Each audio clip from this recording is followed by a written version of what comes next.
when it's just lecture for an hour and a half, we don't really absorb as much information as we would if it was a worksheet or something like that. Interactive activities just outside of the book are essential for me to learn and for my peers to learn because it helps us understand it better, not just from reading words off of a book, but actually having experience with it and analyzing it helps. Hands-on activities. I'm into hands-on activities, so when we do something like that in class, it helps me a lot. It helps me visualize what's happening through the process, and that helps a lot of my friends too. The whole connection between the teacher and stuff, because there's some teachers who will just lecture you all day. There's other teachers who will let you have hands-on things. Like for example, like my history teacher, we did this thing on how life was like in the trenches, like, you know, for World War I and stuff.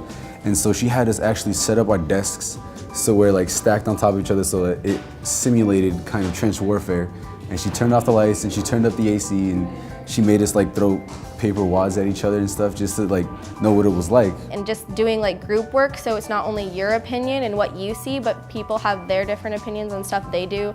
And just like we have different flashcards, or if we have a lot of chapters that we have to read in the textbook, like we'll each do a chapter and then we'll get up and we'll teach it to each other. So you get this new like voice and different, instead of having the teachers that you've had for the whole entire year, you get these kids who are trying to learn it with you, and they have different ways like to learn it. I need teachers that challenge me to do the job, you know, be like, oh, so you could do this, see if you could do that, you know?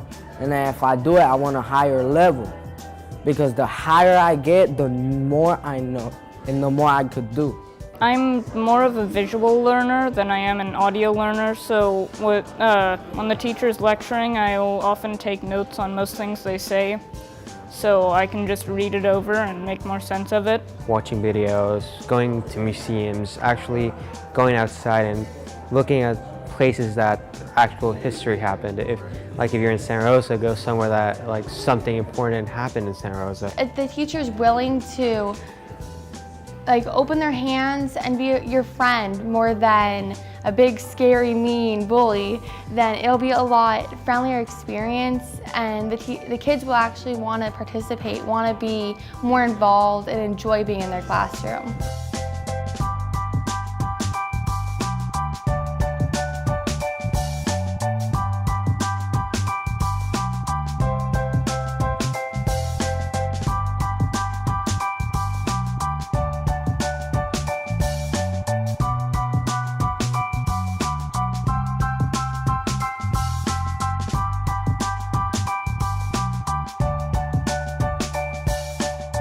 They will turn to the person who's not focused and tell them to be quiet. They will not be afraid. They won't hold back because they're so wanting to be dedicated to learning at that moment. I know my friends are really engaged in the school things when they're trying to meet outside to do it.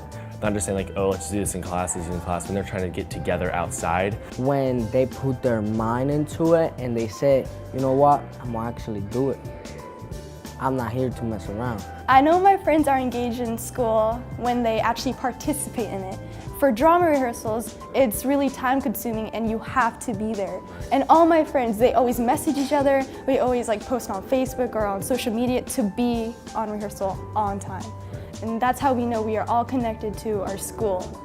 I can tell when they're interested in school and learning, when they're active in the classroom, when they're actively asking questions, or when you can see them really focusing on what the teacher is, really making eye contact with the teacher. When I see them talking about group projects, or when they're talking about upcoming spirit days or football games, even if it's not schoolwork, they're just excited to be part of the community, which makes them want to go to class and want to participate and want to get a good grade. So I think it really helps when you have a school that promotes the fun activities, so that way they'll be more excited to do the ones that aren't as exciting. I know when my friends are connected and engaged in school, when their attitude, like when they're at school, like it's just like awesome. They'll be like excited in the morning, and then after school they'll be even happier because they learn new stuff. I know that my peers are connected to whatever lesson we're learning if they're making complete eye contact and smiling at the teacher. Because we can be in class and we'll be smiling at each other, telling jokes, kind of messing around, and we'll be smiling or whatever.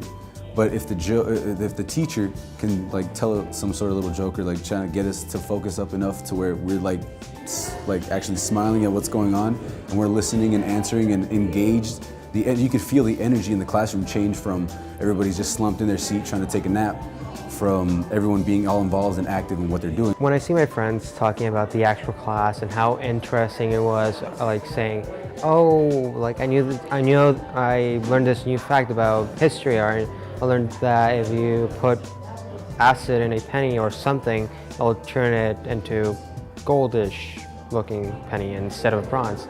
And they are interested in what they're studying, and they're not saying, oh, the teacher's boring, I don't like the teacher's mean. That means that they don't care about the class. I know my friends are engaged when they come and tell me what they did in class that day.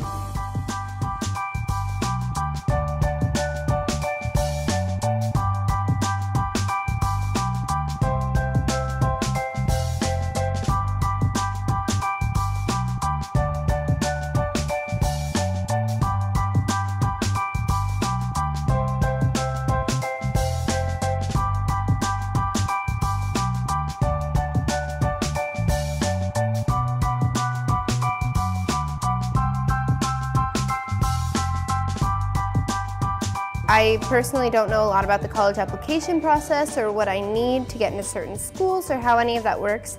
And I think a lot of kids that I go to school with don't know that either, and it would be helpful to talk to someone about that. I find when you like search out the relationships with the teachers and that they're there to guide you, I find that helps me the best to get prepared for the future. In one of my classes, we actually looked at a college lecture, and he said, this is what you guys are going to do in college.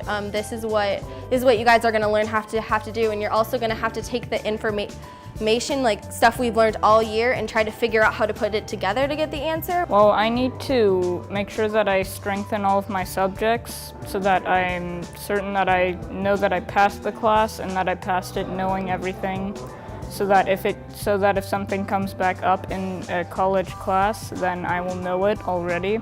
For me and for many students, I would like the opportunity to go outside the school, outside the campus, and being in like the thing I want to study. If I want to study physics, go to a science lab, an actual science lab where they're actually looking for stuff in physics.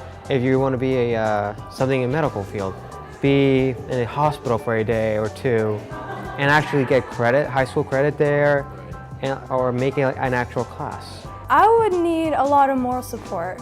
I need help in directions of where I want to go and where I should go, because I'm still kind of undecided on where I want to go for college, what I need to do in order to get the classes I want to do, like what do I want to study. So I would need a college counselor to help me through the way.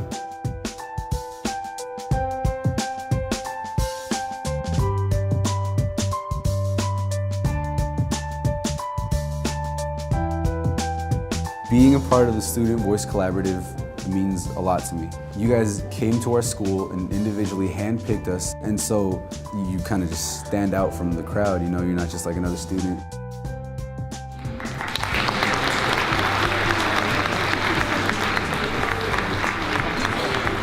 We get to share our ideas as a student, because as opposed to just letting a whole bunch of adults get together and decide things for us, then it gives us a chance to voice our opinions. We get to ask our friends at school, like, what do you guys think about this and this? You guys send us home with questions and stuff, so we end up just telling our friends, and our friends tell us, and we share it with you guys.